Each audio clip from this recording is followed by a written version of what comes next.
Nous savons tous la raison pour laquelle nous sommes là. C'est parce que nous jugeons que les conditions dans lesquelles nous vivons dans notre pays ne sont pas du tout bonnes. En réalité, elles sont invivables. Pour nous, étudiants, qui sommes censés être l'avenir de demain, seuls ceux qui sont à l'université avec moi peuvent comprendre de quoi il s'agit réellement. Avant de venir à l'université, on nous a toujours dit que l'université est l'endroit où nous apprenons comment développer notre pays demain. Aujourd'hui, lorsque vous allez à l'université, nous sommes perdus. Nous ne savons pas où nous sommes, jusqu'à penser à comment faire progresser notre pays demain. Nous sommes au XXIe siècle, en 2024. C'est inadmissible que dans nos collèges, il n'y a pas de bibliothèque pour que les élèves puissent lire, il n'y a pas de laboratoire de pratique, il n'y a pas de centre d'informatique pour initier les élèves. Cependant, lorsqu'ils ont le bac et qu'ils arrivent à l'université, on leur demande de faire une inscription en ligne. Pourtant, nous ne savons même pas comment allumer un ordinateur. Nos parents n'ont pas les moyens de nous acheter de simples calculatrices à 1500 francs. Pourtant, nos parents se battent tous les jours.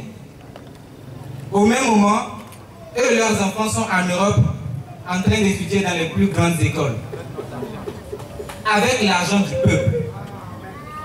Et ça fait très mal. Demain, eux, ils reviennent et continuent le même système d'exploitation avec nos pauvres populations.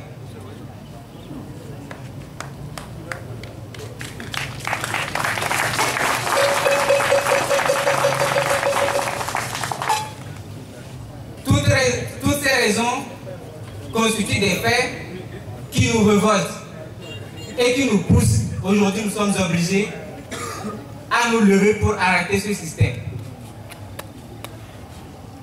Chers parents, je vous demande très humblement, en tant que fils, de ne pas refuser à vos enfants de participer à des activités d'engagement citoyen. Si aujourd'hui, notre pays est dans cette situation, c'est parce que également, à l'université, nous n'avons pas des étudiants capables de dire non à l'administration et de surcroît, nous ne pouvons pas impacter directement pour que nos parents soient soulagés à la maison. Je parlais tout à l'heure de l'absence d'initiation à l'informatique au collège et au lycée. Pourtant, après le bac, quand on arrive à l'université, on nous demande de faire des cours en ligne. Un cours en ligne où on vient déposer simplement un document de cours, on vous demande de lire et de revenir poser des questions. Au collège et au lycée, nous imaginons tous un cours de mathématiques où le professeur est devant nous. Il nous explique à 5 reprises, on ne comprend toujours pas. Mais à l'université, on nous dépose simplement le document, on nous dit nous-mêmes d'aller lire et de comprendre. Et c'est comme ça que nous allons demain avoir un pays technologiquement évolué. Ce n'est pas possible. La magie ne s'opère pas.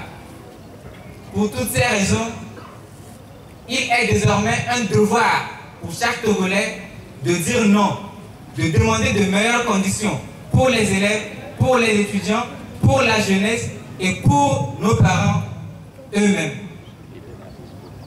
Une fois encore, faisons le nécessaire. Portons tous un message d'union, de solidarité, un message qui pousse les uns et les autres à rejoindre le combat noble que nous menons aujourd'hui.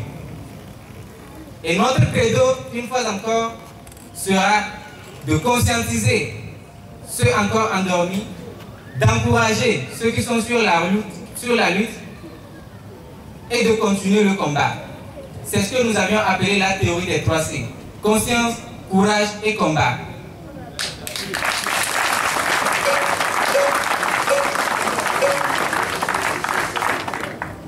Une fois encore, merci à ceux qui sont là. Merci de porter le message pour que la prochaine fois, nous soyons remplis ici. Bonne soirée sur vous.